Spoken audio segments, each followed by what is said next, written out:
Salut à tous et bienvenue dans cette grande preview du Tour de France sur GCN en français. Cette année, le Tour de France va s'élancer du Danemark et traversera 4 pays au total, mon Flo. Salut à tous et oui mon Lolo, c'est parti pour le Tour de France, la plus grande course cycliste au monde. Et cette année, dans cette preview, j'ai décidé de changer un petit peu le format. Plutôt que d'énumérer toutes les étapes que vous pouvez retrouver facilement sur le site du Tour, je préfère qu'on se concentre un petit peu sur nos débats intérieurs, ce que nous on attend de cette grande boucle. Et il y a pas mal de choses à dire, il y a des revenants, il y a des interrogations, il y a beaucoup de débats à lancer. Avant de se lancer là-dedans, j'aimerais quand même rappeler, Monroe, quelques chiffres clés. Tu l'as dit, 4 pays vont être traversés dans cette édition. C'est la première fois que ça arrive depuis 2017. Et le Danemark sera le 10e pays à accueillir un grand départ du Tour de France, donc en dehors de la France. En dehors de ça, on compte cette année sur le parcours 6 étapes de plaine. Donc il y aura quand même de quoi faire pour les sprinters. 7 étapes accidentées. Il y a de quoi faire du coup pour les Alaphilippe et consorts, on va en parler d'ailleurs puisque c'est une des interrogations, est-ce que Julien sera au niveau pour pouvoir concourir pour des victoires d'étape ou autre. 6 étapes de montagne avec 5 arrivées en altitude et ça c'est pas mal parce que ça va nous donner du beau spectacle. Et enfin on aura 2 contre-la-montre individuels dont celui d'ouverture ce week-end au Danemark, 2 journées de repos, ça c'est classique, mais il y a aussi une journée de transfert qui s'ajoute puisqu'on fait un départ du Danemark, ce qui explique aussi que le tour parte dès vendredi et non pas samedi comme on en a l'habitude. Il y a également mon lot, le retour des pavés qui sera une des grandes attractions de ce tour. Alors je te propose de se lancer sur la première des questions que j'ai listées. Est-ce que le collectif impressionnant des 2 équipes, on va dire 5 étoiles de ce tour que sont la Jumbo-Visma et la Ineos, peuvent contrecarrer les plans de la UAE avec une 3e victoire de rang de Tadej Pogačar? Qu'est-ce que Alors selon moi, non Florian. Enfin si. Enfin non. Enfin ouais. Normalement ouais. Enfin moi je pense que ouais. Presque. Bah si, en vrai Flo, moi je pense que UAE ils sont morts. Ouais. Moi je suis sûr que Visma ils vont tout dégommer cette année. Non en vrai il y a déjà, tu vas commencer sur ce début de grand tour, tu vois, avec la fameuse étape pavée qui va arriver en début de grand tour. Et on rappelle il y a 19 km de pavés, 11 secteurs en tout. Pour moi c'est une vraie course pavée. Et selon moi, Jumbo-Visma, ils vont bousiller le game ici. Alors je pense qu'il y aura des faits de course, j'espère qu'il va pleuvoir, comme ça il y aura encore plus de faits de course, évidemment. Mais même sur les 21 étapes au total, moi je pense que UAE, ils vont être un ton en dessous même pas de ces 2 équipes, parce que Ineos, je ne les prends pas en compte. Je pense que tu vois, ce sera vraiment Jumbo-Visma, UAE et Ineos en 3e. Tu vois, je pense que vraiment le collectif Jumbo, il est monté en pression terrible depuis 2 ans là. On l'a vu cette année. Enfin, franchement, ils sont imbattables. Donc selon moi, Poggi, 2e place. Alors je suis assez d'accord avec toi sur le classement des collectifs, mais quand même j'aimerais rappeler, en tout cas pour la première place Jumbo-Visma, donc il y a Van Aert, Roglic, Vingegaard, Kruijswijk, Sepp Kuss, Laporte aussi. Il y a quand même un collectif énorme, mais oublie pas Ineos. Ineos, on a Adam Yates, Geraint Thomas, Daniel Felipe Martinez, Castroviejo, Ganna. C'est quand même énorme. Donc oui, Pidcock, que j'ai failli oublier d'ailleurs, qui va découvrir le Tour de France. C'est quand même deux très grosses écuries et je mettrais Ineos pas très loin derrière la Jumbo-Visma. D'un point de vue collectif, la UAE, ça s'améliore d'année en année. Ils sont, à mon avis, un ton en dessous par rapport à ces 2 grosses écuries-là, mais évidemment, ils ont Pogačar, mais ils ont quand même Trentin, Soler, George Bennett, qui est pas n'importe qui, Hirschi, McNulty, en plus des coureurs jeunes qui progressent d'année en année. Donc c'est vrai que la UAE rééquilibre un peu les débats.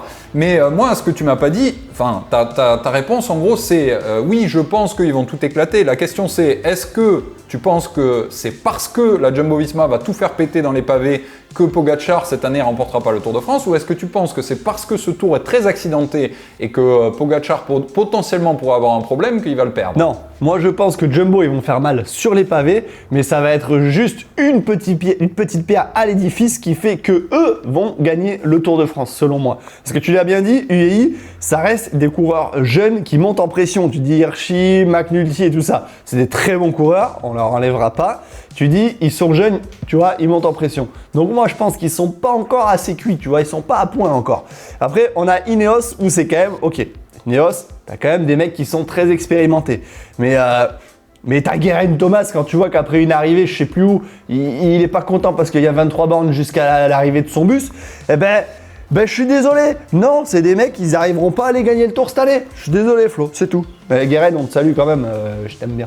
J'aime bien quand même quand tu dis qu'ils sont pas encore tout à fait à maturité, les jeunes chez UAE. On a quand même Trentin. C'est toi qui l'as dit. Trentin qui est. Non, si, j'ai dit qu'il progressait d'année en année. Tu l'as dit. On a quand même Trentin qui a été champion d'Europe. On a Marc Soler qui a déjà brillé sur les grands tours. On a George Bennett qui a brillé également sur de nombreuses étapes de montagne des grands tours. Hirschi qui a déjà gagné un monument. McNulty qui a gagné une étape sur Paris-Nice. Bon, je pense que c'est quand même du très lourd. Néanmoins, c'est sûr que si on compare au palmarès des deux autres équipes, c'est un ton en dessous. Bon, moi, ce que je pense, c'est que Pogačar, lui, contrairement au leader, en tout cas, au grand leader annoncé de la Jumbo-Visma qui est Roglic, continue à progresser d'année en année, alors que Roglic, à mon avis, lui, il est plutôt sur la pente descendante, voire sur un plateau. Je pense que Vingegaard, du côté de la Jumbo-Visma, pourrait être une surprise, comme ça a été le cas l'année dernière.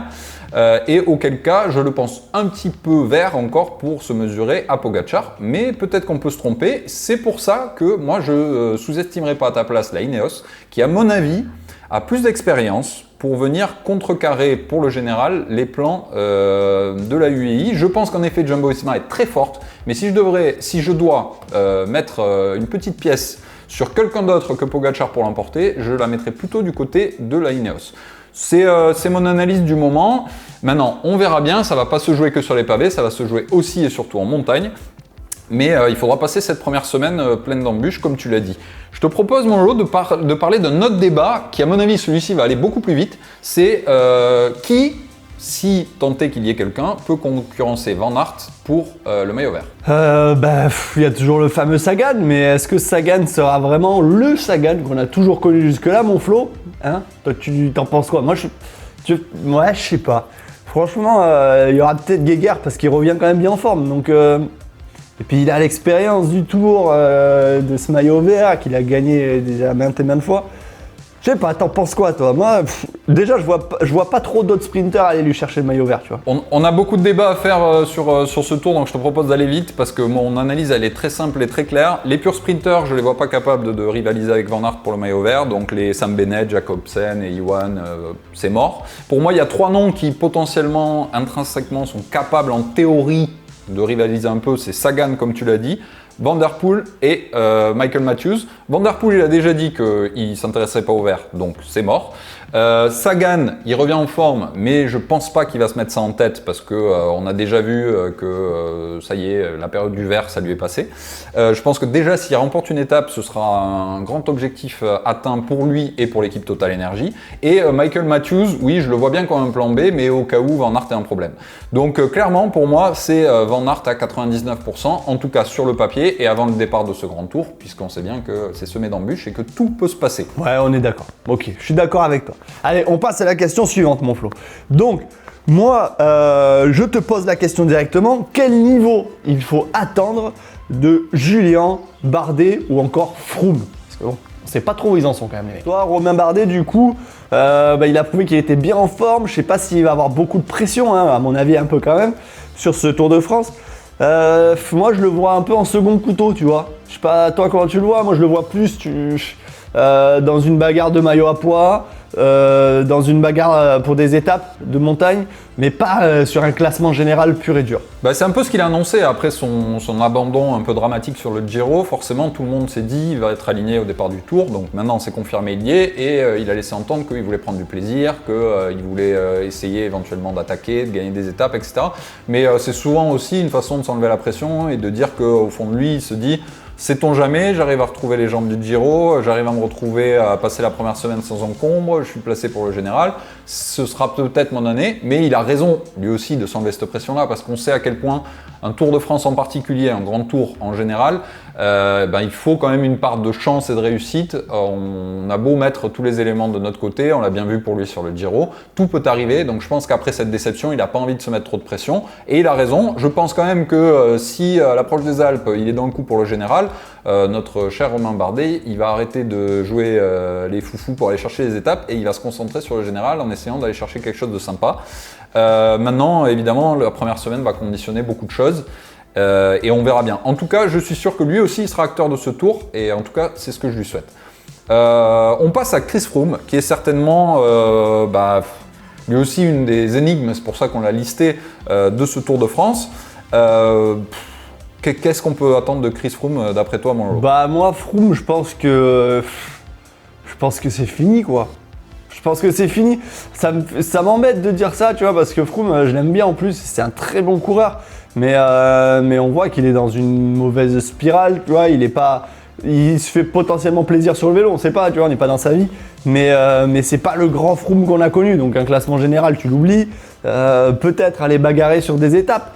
Mais je sais pas, franchement, je sais pas trop quoi attendre de lui en fait. Je sais pas, c'est vraiment une. Ce serait beau, je suis d'accord avec toi sur le général, pour moi il n'y a pas de doute, mais ce serait beau de le voir dans un coup pareil, de loin en montagne, aller s'imposer sur une étape. C'est marrant comment les choses peuvent changer dans le monde du sport et le monde du vélo. Je pense que nous, Français, on est les premiers à pas trop aimer les vainqueurs trop persistants, qui sont là toutes les années, qu'on voit tout le temps. On aime bien quand ça change. Et on aime bien en général, tu sais, le petit David contre Goliath qui va s'imposer. Chris Froome, dans l'opinion publique, ça y est, il est passé du côté David. Là, on a envie de le revoir marcher, on a envie, le pauvre, tu vois, on a presque de la peine à le voir traîner un peu justement sa peine sur les courses. Je pense que tout le monde a envie de le revoir à l'avant, en plus parce que c'est vraiment un chic type qui, s'il n'avait pas gagné autant, certainement aurait été apprécié à sa juste valeur. Donc moi je pense que ce serait beau pour la course, c'est beau pour lui, c'est tout ce que je lui souhaite, mais malheureusement c'est peut-être la seule chose qu'il y a à espérer de Chris Froome, sinon à mon avis il va être dans un rôle d'équipier. Et on ne le verra pas beaucoup parce que, à mon avis, il va très vite s'écarter. Donc voilà, encore une fois, on peut être surpris. Tu sais, regarde, on voit encore des Valverde faire des numéros à un âge avancé. Mark Cavendish être encore champion national. Donc c'est pas une question d'âge, mais c'est plus une question de physique. Ouais, clairement, c'est une question de physique. Donc du coup, adviendra ce qu'il adviendra pour Chris Froome. Du côté de la Groupama FDJ, mon Flo, on va avoir un Gaudu et un Pinot. Alors, selon moi, ça va être du co-leadering, tu vois, au départ de ce grand tour. Mais je vois pas trop un classement général non plus. T'en penses quoi, toi ? Je pense que Marc Madiot, c'est dans son intérêt, on sait qu'il y a la course des gros points UCI, de au moins placer un de ces deux coureurs dans le top 10, ce qui semble tout à fait possible avant le départ du tour. Maintenant, la question c'est est-ce que les cartes elles sont clairement distribuées ou est-ce qu'ils se sont dit là aussi, on va voir comment on passe la première semaine et en fonction, on décidera qui joue le général et qui joue les étapes. De ce qu'on a vu depuis le début de l'année, je dirais que la tendance est plutôt à Gaudu pour le général et Pinot pour les étapes, puisqu'on a vu que c'est la façon dont il s'était mis à courir et avec une certaine réussite, puisqu'il a retrouvé le chemin de la victoire. Maintenant, on peut aussi imaginer que si Gaudu a un problème en première semaine et Pinot passe entre les gouttes, le manager de la Groupama FDJ va lui dire écoute, voilà, je sais que tu n'avais plus envie de ça, mais là c'est important pour l'équipe, il va falloir t'accrocher, essayer de nous ramener au moins un top 10. Plus, ce serait bien, mais voilà, top 5, je pense que ce serait déjà très très bien. Je pense que plus, ce sera difficile. Ouais, je pense aussi. Franchement, je vois pas de podium. Tu vois, je vois pas de podium, je suis pas voyant et je vois pas de podium non plus.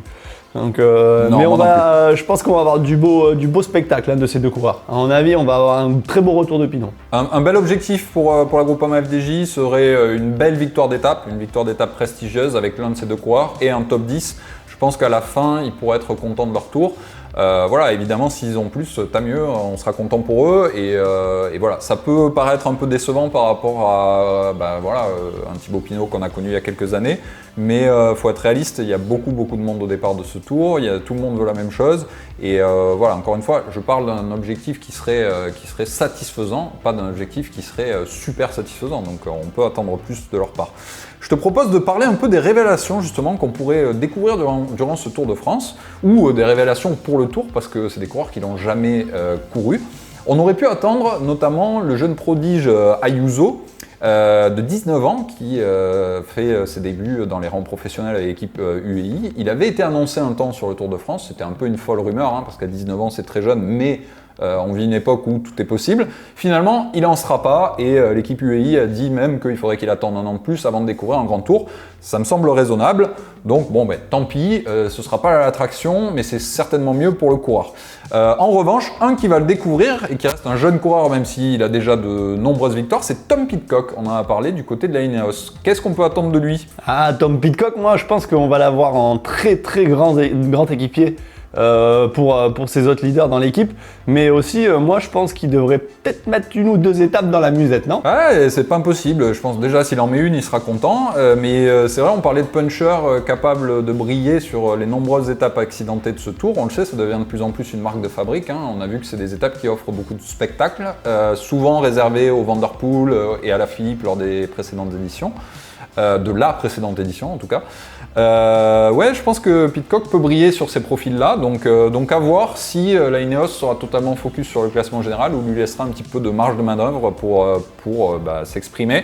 Un autre qui va découvrir le tour, et là c'est plus étonnant, en tout cas c'est vrai que c'est un coureur qui est dans les paddocks depuis longtemps, donc on aurait pu penser il l'a déjà fait, mais bon, suite à son gros accident, malheureusement il n'avait jamais eu l'occasion, c'est Fabio Jacobsen, qui va découvrir pour la première fois la grande boucle et il a démontré clairement qu'il était revenu à son niveau. Donc là aussi, on pourrait s'attendre à une victoire d'étape dès la première édition de ce cours. Ouais, pour le coup, Fabio, je pense qu'il va être un des très très très gros concurrents sprinters à abattre sur ce Tour de France. C'est ma prédiction. Ouais. Et aussi, on a... Ouais, ce serait beau de le voir gagner sur les Champs-Élysées. Jacobsen, ce serait une belle Ah ouais, ce serait génial. Pour le coup, ouais, j'aimerais bien, parce que c'est un super mec apparemment.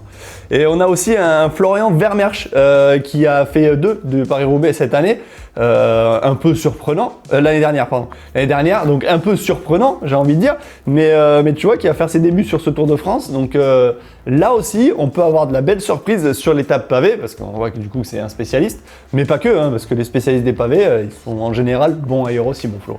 Ouais, c'est vrai mon Lolo. Je te propose quand même, on n'a pas parlé beaucoup du parcours, on liste un minimum de 5 étapes à ne pas manquer durant ce Tour de France, à commencer, comme tu l'as dit, par Lille, Arambert, Porte du Hainaut, qui est cette fameuse étape pavée, avec 157 km, donc ce sera relativement court, mais je pense qu'il y en aura largement assez, avec 11 secteurs pavés, tu l'as dit, 19 km. Ça devrait faire mal aux pattes et s'il y a un petit peu de pluie, ça pourrait créer de gros dégâts. On le dit souvent, mais c'est pas une étape où le tour se gagne, mais c'est une étape où le tour peut se perdre et on l'a vu lors des précédentes éditions. Je me souviens notamment du Tour de France remporté par Nibali où l'Astana avait fait un numéro à l'avant et où derrière ça avait été la catastrophe pour à l'époque les Sky et Alberto Contador. Donc voilà, évidemment on souhaite à personne de chuter ou de perdre le tour sur un incident, mais on sait que même une crevaison ça peut être très vite fatal sur cette étape, donc elle est évidemment à ne pas manquer. Ouais, ça c'est clair, et moi j'y attends du gros spectacle sur cette étape. J'adore les étapes pavées sur le Tour de France, c'est mon petit plaisir. Et ça va arriver vite, parce que c'est la 5e déjà. Ouais, ça va arriver très vite, et c'est ça qui est bien, parce que du coup ça va remettre direct dans l'ambiance toutes les équipes, tu vois. Toutes les équipes, il va commencer à avoir des écarts à droite à gauche, et ça peut faire très mal. Donc après par contre, mon Flo, on va vite arriver dans les bosses aussi, avec la fameuse étape Tomblaine, la super planche des belles filles, arrivée en altitude. Là, ça promet, il y a 2 cols de 3e catégorie en préambule de cette arrivée à la planche des belles filles. On espère évidemment un Thibaut Pinot en forme. Maintenant, si Thibaut Pinot l'emporte chez lui, je serai très content aussi. Voilà, c'était la minute Chauvin. En tout cas, ce sera une étape à ne pas manquer. À mon avis, il y aura quand même une échappée qui pourra aller au bout et une explication derrière pour le classement général. Une autre étape qui va être une étape reine, mais là aussi parce que c'est une étape mythique avec une arrivée à l'Alpe d'Huez, c'est Briançon-Alpe d'Huez avec 3 cols hors catégorie et donc cette arrivée au sommet. Forcément, je pense qu'il y a beaucoup de grimpeurs qui l'ont coché parce que mettre son nom au palmarès de l'Alpe d'Huez, c'est mythique. Ouais, et puis les cols hors catégorie, c'est pas n'importe lesquels. T'as le Galibier, la Croix de Fer, juste avant l'arrivée à l'Alpe d'Huez. Ouais. Autant te dire que là, ça le temps pour les gros. Oh la vache. Ouais, comme tu dis. Enfin bref, après on aura quand même une étape à noter qui pour moi est dure, mais pas si dure parce que c'est quand même relativement plat sur tout le début de l'étape. Elle fait 143 km, c'est lourde Otakam. Donc oui, très dur, ça va être une étape pour les grimpeurs. On passera le col d'Aubisque avant ça et on passera le col de Spandel avant aussi. Et la descente du col, nouveau col. Nouveauté sur le tour, jamais gravi. C'est pour ça d'ailleurs que je l'ai listé dans les étapes à ne pas manquer, parce qu'il y a cette nouveauté, il y a aussi le fait qu'on est en dernière semaine, avec une arrivée au sommet qui sera d'ailleurs, si je ne me trompe pas, la dernière, et une étape courte comme tu l'as dit, qui pourrait être très nerveuse, et l'occasion, en tout cas les dernières occasions pour renverser la course en fonction du classement général à ce moment-là du Tour de France, parce que c'est sûr que si Poggi il a déjà 5 minutes d'avance, peut-être que personne tentera quoi que ce soit. Ah, ça c'est clair. Mais bon, il y a quand même le col d'Aubisque. Moi je me rappelle le col d'Aubisque, j'ai failli passer par la fenêtre sur une Vuelta en 2016, je crois. 17. C'est 2016. Ah, compliqué le col d'Aubisque. Attention. Ouais, fais gaffe Lolo, tu commences à raconter des histoires comme les anciens, tu sais, je me souviens à l'époque. À l'époque on partait avec de Clémentine et on ne disait rien, hein. Ok. Bon après mon Flo, on aura une étape, tu nous l'as noté parce qu'elle est très plate celle-là, elle est très plate, elle est très courte, mais c'est pas pour rien parce qu'elle est en position de... Contre la montre. Merci Flo. Donc parle-nous-en un peu, c'est la Capelle Marival qui nous amène à Rocamadour, 258 mètres de dénivelé, 40 km,7, un beau chrono, un très beau chrono. Ben oui, tout simplement parce que c'est un beau et vrai chrono, qu'on n'en a plus trop l'habitude sur le Tour, et surtout qui sera placé la veille de l'arrivée aux Champs-Élysées, mon Lolo. Et là aussi, évidemment, tout dépendra de ce qui s'est passé durant les 19 étapes précédentes. Mais si on se retrouve dans une situation assez similaire à celle du Giro cette année, à savoir des écarts très très réduits, il y aura un vrai intérêt à suivre et surtout à ne pas manquer cette étape parce que c'est là où va se jouer le Tour de France. Donc voilà, dans les étapes à ne pas manquer, forcément, celle-ci ne pouvait pas manquer. En plus de ça, c'est un chrono de 40 km, donc c'est une longue distance. Et voilà, on pourrait imaginer des scénarios dramatiques si on a des purs grimpeurs en tête qui prennent de gros éclats, ce qui n'est pas à exclure sur un tel exercice, face à des plus spécialistes entre guillemets comme des Roglic par exemple qui pourraient reprendre énormément de temps sur ce type de parcours.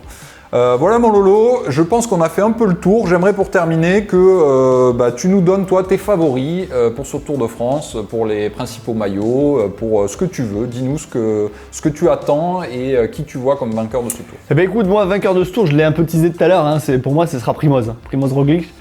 Qui selon moi, avec sa team du Seigneur, devrait largement l'emporter.